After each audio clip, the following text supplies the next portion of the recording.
Zog.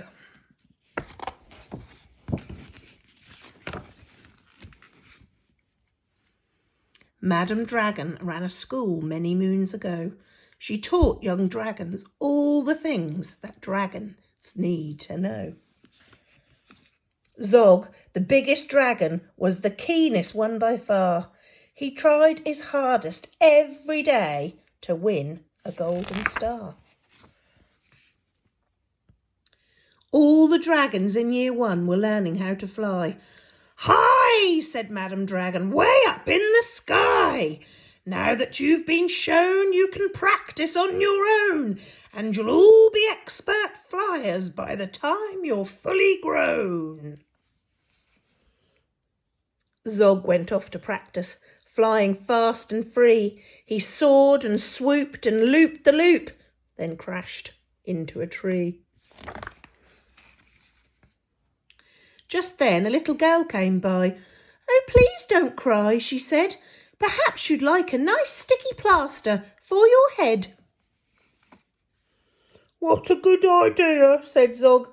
Then up and off he flew, his plaster gleaming pinkly as he zigzagged through the blue.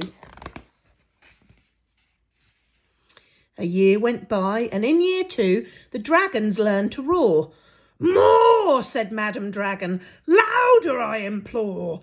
Now that you've been shown, you can practice on your own, and you'll all be champion roarers by the time you're fully grown."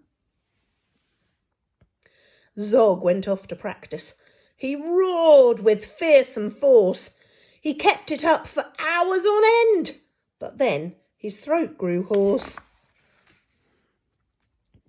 Just then the girl came by again. She said, "What rotten luck! Perhaps you'd like a nice soothing peppermint to suck." "What a good idea," said Zog. Then up and off he flew, and breathing fumes of peppermint, he zigzagged through the blue. A year went by, and in year 3 the dragons learned to blow. "No," said Madam Dragon, "breathe out fire, not snow. Now that you've been shown, you can practice on your own, and you'll all be breathing bonfires by the time you're fully grown." Zog went off to practice. He blew with all his might. He twirled around in triumph, and his wingtip caught alight. Just then the girl came by again. She said, "You poor old thing, perhaps you'd like a nice stretchy bandage for your wing." "What a good idea," said Zog. Then up and off he flew, his bandage flapping wildly as he zigzagged through the blue. All the year 4 dragons were learning. Can you guess? "Yes," said Madam Dragon, "how to capture a princess. Now that you've been shown, you can practice on your own. You'll need to capture hundreds by the time you're fully grown." Zog went off to practice. He tried and tried and tried, but he simply couldn't manage. "I'm no good at this," he cried. "I'll never win a golden star." Just then he saw the girl. "Perhaps," she said, "you'd like to capture me. I'm Princess Pearl." "What a good idea," said Zog. And then up and off they flew, the princess gripping tightly as they zigzagged through the blue. "Ah," said Madam Dragon, "our first princess so far. Congratulations, Zog, my dear. You've won a golden star." Zog was proud and happy, and Pearl felt good as well.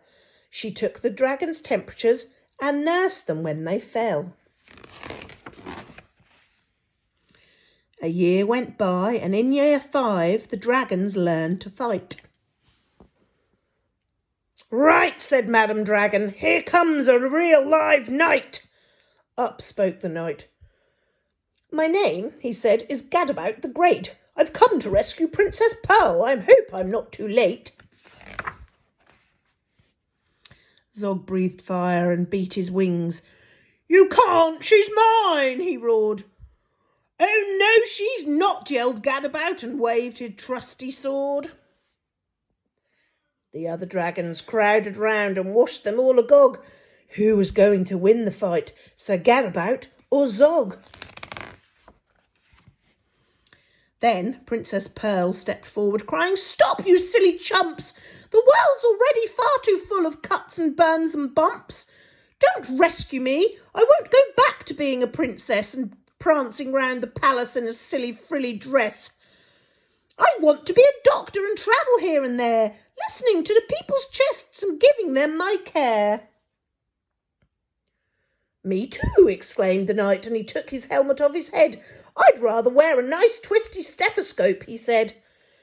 "Perhaps, Princess, you'll train me up," and Pearl replied, "Of course, but I don't see how the two of us could fit upon your horse."